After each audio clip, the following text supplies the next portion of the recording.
आज लोगों को किसी की परवाह नहीं होती है। लोग जो है वो किसी की खबरगिरी रखना ही नहीं चाहते।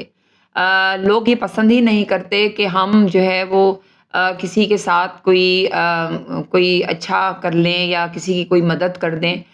इस इन चीज़ों को लोग जो है वो किसी गिनती में नहीं लेकर आते, जबकि यही अगर आप पहले ज़माने में चले जाएँ, पुराने ज़माने में चले जाएँ, तो लोगों के दिलों में इतनी गुंजाइश थी, छोटे-छोटे घरों में रहने वाले लोग भी आपस में इतनी मोहब्बतें रखते थे कि उनकी ज़िंदगियाँ कितनी खूबसूरत हुआ करती थीं। अब जो है वो घर तो बहुत बड़े-बड़े हैं, लेकिन दिल इस कदर छोटे-छोटे हैं कि मतलब कहा नहीं जा सकता कि इंसानियत जो है वो 101% जो है वो मर गई है ही नहीं इंसानियत। तो बस ऐसा लगता है कि हम दुनिया में बस आए हैं, अपनी ज़िंदगी को गुज़ारना है और हमें चले जाना है और किसी को किसी से अब कोई ग़र्ज़ ही नहीं है।